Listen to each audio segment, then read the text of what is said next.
नमस्कार मेरे प्यारे भाइयों।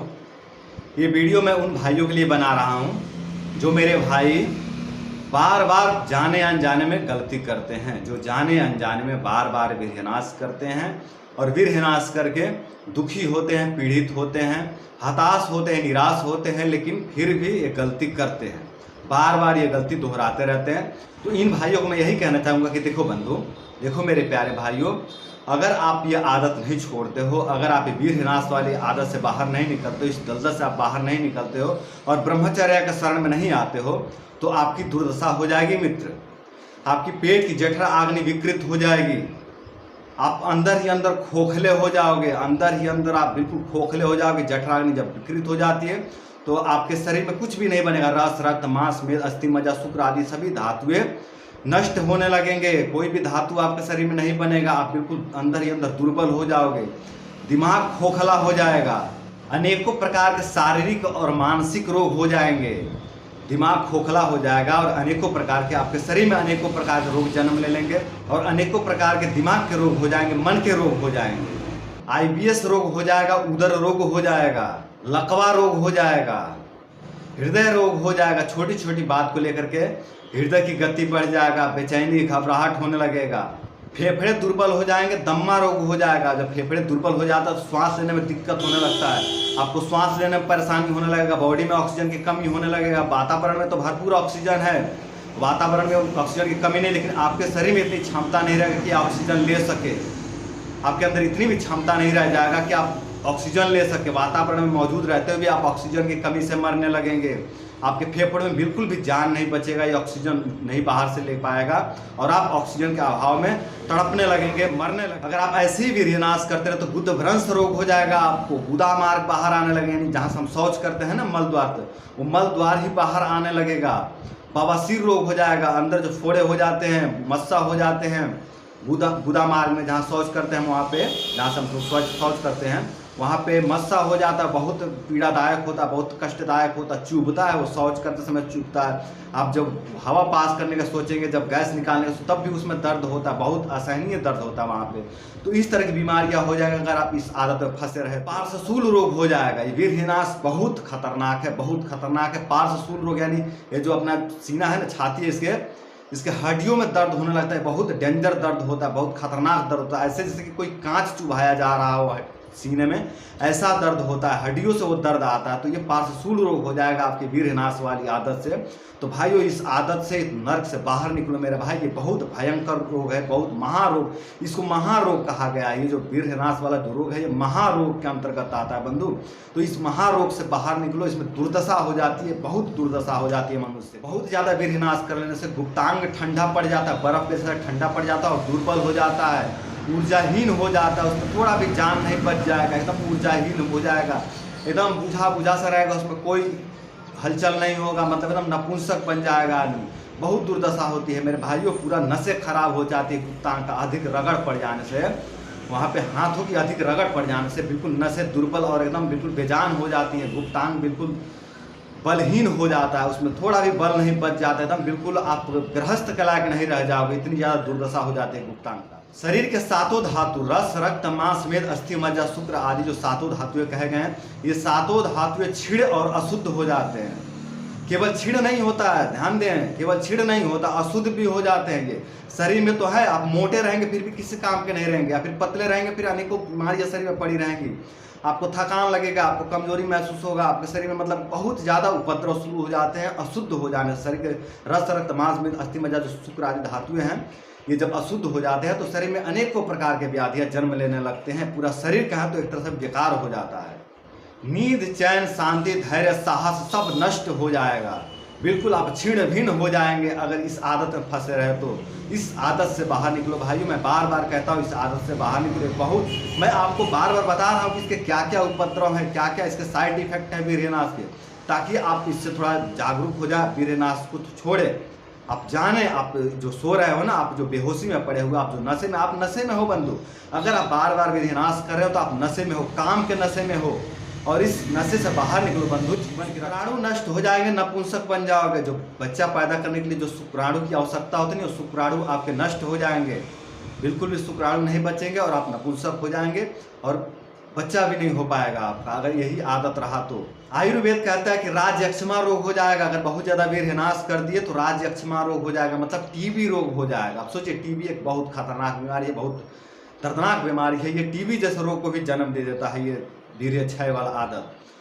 प्रमेह रोग हो जाएगा, शुक्रमेह रोग हो जाएगा, उन्माद तथा अपस्मार रोग हो जाएंगे। उन्माद और अपस्मार एक तरह का पागलपन है, दिमाग की शक्ति क्षीण हो जाता है, मेधा शक्ति क्षीण हो जाता है और दिमाग में वात पित्त कफ का जो है प्रकोप हो जाता है और फिर आदमी अपस्मार और उन्माद जैसे रोगों के चपेट में आ जाता है। तो ये पागलपन को जन्म देता है। और वैसे मैं कई वीडियो में आपने बता चुका हूँ कि दुनिया में जितने भी पागल हुए हैं लोग, जितने भी पागल लोग हैं, उनमें से 95% तो वीर्य क्षय के कारण ही पागल हुए हैं। बाकी के जो पागल हैं अन्य कारण से, जैसे में कोई घटना घटित हुआ उनके साथ इसलिए वो पागल बने हैं।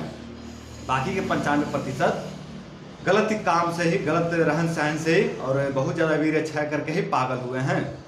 बहुत ज़्यादा वीर्यनाश करने से प्रतिसाय रोग हो जाएगा, कांस रोग हो जाएगा। प्रतिसाय मतलब बार बार आपको सर्दी रहने लगेगा, हमेशा आपके शरीर में सर्दी रहेगा, हमेशा आपके नाक से पानी आते रहेगा, हमेशा ज्वर जैसा हल्का हल्का फीवर जैसा हल्का हल्का बुखार जैसा लगेगा। और कांस रोग हो जाएगा, मतलब हमेशा आपको खांसी आते रहेगा, जो कि टीबी के पहले का लक्षण है।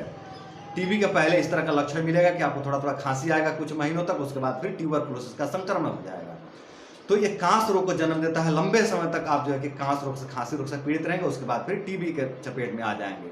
तो इस तरह की बीमारियों को जन्म दे देता है ये वीर्य क्षय। कम उम्र में बाल पकने और झड़ने लगेंगे, भयंकर कब्ज या फिर डायरिया हो जाएगा, भयंकर कब्ज हो जाएगा या फिर डायरिया रोग हो जाएगा। मतलब या तो आपको 2-2 दिन 3-3 दिन शौच ही नहीं होगा। जब बहुत ज़्यादा वीर्यनाश कर लेंगे तो आपका बिल्कुल जो है नीचे का हिस्सा जो है अपना जो ये अपान क्षेत्र है बिल्कुल कठोर पड़ जाएगा, कठोर पड़ जाएगा। आपको शौच ही नहीं होगा, आपका जो है कि आंतें बिल्कुल स्टॉप, रुक जाएगी, इसमें कोई गति ही नहीं रहेगा। और गति ना रहने के कारण आपका पेट साफ ही नहीं होगा, आप 2-2 दिन 3-3 दिन शौच ही नहीं जा पाएंगे।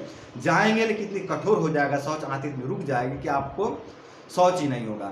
या फिर ऐसा हो जाए कि बिल्कुल दुर्बल पड़ जाएंगे, नीचे का जो अपान क्षेत्र है बिल्कुल दुर्बल है, आपको जान ही नहीं बचेगा, ना लिंग में जान बचेगा आपने, ना अपने गुप्तांग में जान बचेगा और ना अपने नाभि से नीचे के क्षेत्र में कहीं कोई जान बचेगा, ना अपने गुदा मार्ग पे कोई जान बचेगा और बिल्कुल दुर्बल हो जाएंगे और आप इनडायरेक्ट हो जाएंगे। मतलब आपके मतलब गुदा मार्ग की क्षमता नहीं रहेगी कि मल को रोक सके, आपके गुदा मार्ग में तनिक भी क्षमता नहीं बचेगा। आप थोड़ा भी खाएंगे दौड़ के जाएंगे, थोड़ा भी कुछ आने डाले पेट में आपको बार बार दौड़ना पड़ेगा। मतलब एकदम बिल्कुल दुर्बल हो जाता है अपना अपान क्षेत्र। तो ये या तो डायरिया को जन्म देता है या फिर भयंकर कॉन्स्टिपेशन को जन्म देता है। तो दोनों ही तरह के रोग हो सकते हैं बहुत ज़्यादा वीर्य क्षय करने से। शरीर के वात पित्त कफ तीनों दोष प्रकोपित हो जाएंगे और आप अनेकों बीमारियों के चपेट में आ जाएंगे। अगर आप बहुत ज़्यादा वीर्य क्षय करते हैं तो आपके शरीर में वात पित्त कफ तीनों दोष प्रकोपित हो जाएंगे और फिर आप अनगिनत बीमारियों के संपर्क में आ जाएंगे, अनेकों बीमारियों के चपेट में आ जाएंगे। और वीर्यनाश का सबसे बड़ा जो साइड इफेक्ट है वो ये है कि आपके शरीर पर कोई दवाई काम ही नहीं करेगा।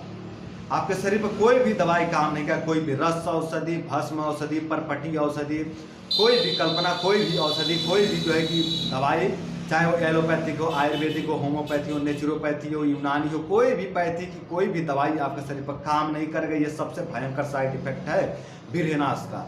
तो ये बहुत दुर्दशा कर देता है बंधु, मतलब आपको कहीं का नहीं छोड़ता, किसी लायक नहीं छोड़ता, आपको बिल्कुल नालायक बना कर रख देता है ये वीर्यनाश। तो आपके शरीर पर कोई दवाई काम नहीं करेगा, किसी पैथी की दवाई काम नहीं करेगा, कोई भी छोटी बड़ी दवाई काम नहीं करेगा अगर आप ऐसे ही करते रहे तो। ये वीर्यनाश का सबसे बड़ा साइड इफेक्ट है और ये मैं बहुत से भाइयों के अंदर देख रहा हूँ। मेरे पास जो भाई लोग आते हैं ना इलाज करवाने के लिए, तो उनका जो सबसे बड़ा शिकायत होता है, सबसे पहले शिकायत तो हुई कि भैया जी हमारे ऊपर कोई दवाई ही काम नहीं करते, हम बहुत दवाइयाँ करवा लिए। कोई कहता हम 1 लाख की दवाई करवाए हैं, कोई कहता हम 1.5 लाख की दवाई करवाए हैं, कोई कहते हैं कि हम 4 लाख की दवाई करवा लिए हैं, कोई कहता हम 5 लाख की दवाई करवा दिए, कोई कहता भैया हम बर्बाद हो गए, हमारे घर वाले बर्बाद हो गए दवाई करवाते। लेकिन ये जो है कि बीमारी जाने का नाम ही नहीं लेता, हमारे पर दवाई काम भी नहीं करता। कई भाइयों का ये भी शिकायत है कि भैया हम दवाई न खाएं तो ठीक रहते हैं। कई भाइयों का ये अनुभव है कि हम अगर दवाई न खाएं तो ठीक रहते हैं और दवाई खाएं तो भैया हम परेशान हो जाते हैं। तो भैया प्लीज़ हमको कम से कम दवाई दीजिएगा या फिर बिना दवाई का ठीक कर जाओ। तो मैं भी सोचता भाई क्या करें, यहाँ पे दवाई नहीं दे सकी फिर भी वहाँ पे हम दवाई देते हैं, बहुत लाइट हल्की हल्की दवाइयाँ दे करके वहाँ पे हम उनको धीरे धीरे ठीक करते, थोड़ा समय लगता है लेकिन हम ठीक कर देते हैं। तो यहाँ तक दुर्दशा कर देता है कि आपके बॉडी पर दवाई भी नहीं काम कर लेता है और आप कितना भी पैसा वाले हो ना, सब आपका जो है कि पैसा धारे का धारे रह जाता है बंधु। अच्छे अच्छे घराने के लड़के मेरे संपर्क में आए हैं, बड़े बड़े घराने के लड़के भी मेरे संपर्क में आए, जिनके पास पैसा की कमी नहीं है, बहुत पैसा उनके पास, लेकिन वो पैसा उनके किसी काम नहीं आ रहा है। बड़े बड़े BAMS, बड़े बड़े MBBS, बड़े बड़े नेचुरोपैथी, बड़े बड़े यूनानी के डॉक्टर हकीम से मिलकर आ चुके हैं, लेकिन कोई फायदा नहीं है, कोई बेनिफिट नहीं है। और ब्रह्मचर्य का जब शरण में आया है तब उनका जीवन धन्य हो गया, उनके शरीर पर दवाइयाँ काम करने लगी हैं और फिर उन्होंने दवाइयों के सपोर्ट से और ब्रह्मचर्य के सपोर्ट से अपने आप को खड़ा किए हैं। और कुछ भाई तो ऐसे भी हैं जो केवल ब्रह्मचर्य के दम पे खड़ा हो गए हैं। तो बंधु, जो बीमारियां मैंने गिनाया है कि वीरहीनाश से कौन कौन सी बीमारी होते हैं, तो अगर उनमें से कुछ बीमारियां आपके अंदर हो चुके हैं वीरहीनाश के कारण, या फिर सब बीमारियां आपके अंदर प्रकट हो गया, सभी लक्षण आपके अंदर मिल रहे हैं, तो बंधु आप ब्रह्मचर्य का पालन शुरू कर दीजिए। धीरे धीरे धीरे धीरे आप इस बीमारी से बाहर निकल जाओगे बंधु, इस महानर्क से, इस महारोग से आप बाहर निकल जाओगे। आप चिंता ना करो, ब्रह्मचर्य में वो ताकत है जो आपको फिर से जीरो से हीरो बना सकता है। तो बंधु, अगर आप हीरो बनना चाहते हो तो ब्रह्मचर्य का शरण में आओ। ब्रह्मचर्य आपके जीवन को स्वर्ग बना देगा बंधु, आपके जीवन में उत्साह भरेगा, आपके जीवन में एक नए ऊर्जा को जन्म देगा। तो बंधु, आप ब्रह्मचर्य के शरण में आइए और अपने जीवन को धन्य बनाइए। मैं उम्मीद करता हूं कि आप ये वीरहीनाश वाले आदत से बाहर निकलेंगे और ब्रह्मचर्य का शरण में आएंगे, और ब्रह्मचर्य का शरण में आके आप अपने जीवन को स्वर्ग बनाएंगे, अपने जीवन को धन्य बनाएंगे। तो बंधु, आज के लिए इतना ही। नमस्कार।